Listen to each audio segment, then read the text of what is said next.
কিভাবে এই অসম্পূর্ণ নামাজ আমাদেরকে অন্যায় কাজ থেকে ফেরাবে? 2 নম্বর কারণ হলো নামাজের যে আরকান আহকাম এগুলো আমরা ঠিকমতো আদায় করি না। একটা উদাহরণ দিলে বুঝবেন যে রুকু থেকে সোজা হয়ে কমপক্ষে 1 তাসবিহ পরিমাণ দাঁড়ানো ওয়াজিব, রব্বানা লাকাল হামদ 1 তাসবিহ পরিমাণ দাঁড়ানো ওয়াজিব। আর যদি আপনি রুকু থেকে সোজা হয়ে না দাঁড়িয়ে যদি আপনি আবার সিজদায় চলে যান, আপনার ওয়াজিব তরক হলো, সিজদা দিবেন না, নামাজ আদায় হবে না।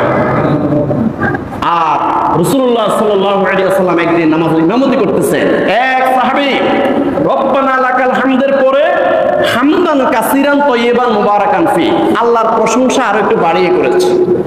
সালাম ফিরানোর পরে রাসূলুল্লাহ সাল্লাল্লাহু আলাইহি ওয়াসাল্লাম বললেন, রব্বানা লাকাল হামদের পরে আল্লাহর প্রশংসা একটু বাড়িয়ে কে করেছো?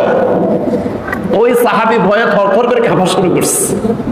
রাসূলুল্লাহ সাল্লাল্লাহু আলাইহি ওয়াসাল্লাম বললেন, তুমি ভয় পেও না, তুমি নবী নয়, আমি নবী। তুমি যাহা দেখো না, আল্লাহর রহমতে আমি তা দেখি। সুবহানাল্লাহ।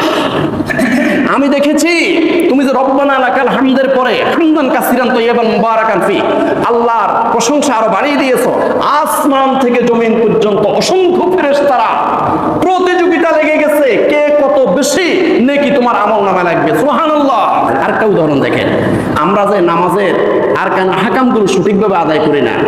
2 সিজদার মধ্যখানে সোজা হয়ে 1 তাসবিহ পরিমাণ বসা ওয়াজিব।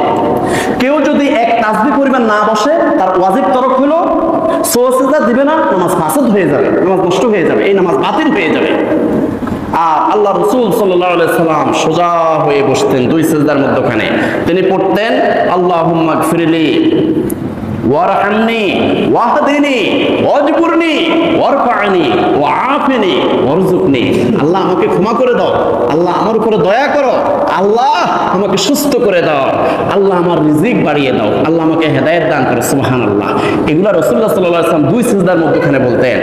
আর অসংখ্য মুসল্লি আছে 2 সিজদার মধ্যখানে বসেই না, 1 সিজদা থেকে মাথা উঠিয়ে আর সিজদার মধ্যে চলে যায়, ওয়াজিব তরক হয়ে গেছে। এই নামাজ আপনাকে কিভাবে অন্যায় কাজ থেকে ফিরাবে? 3 নম্বর কারণ হলো আমরা নামাজের ভিতরে যে সমস্ত সূরা, কেরাত, দোয়া, দুরূদ পড়ি, এগুলো আমরা শুদ্ধ করে পড়ি না। অনেক মুসল্লি আছে মদ জানে না, কায়দা জানে না, মাখরাজ জানে না, গুন্না জানে না। এই যে তাজবিদ সহ কোরআন তেলাওয়াত করতে অসংখ্য মুমিন মুসলমান মুসল্লি নামাজ পড়ে, কিন্তু কোরআন শুদ্ধ করে পড়ে না। অথচ কোরআন শুদ্ধ করে পড়া ফরজ। আল্লাহ রাব্বুল আলামিন বলেন, ফাকরাউ মা তায়াসসারা মিনাল কুরআন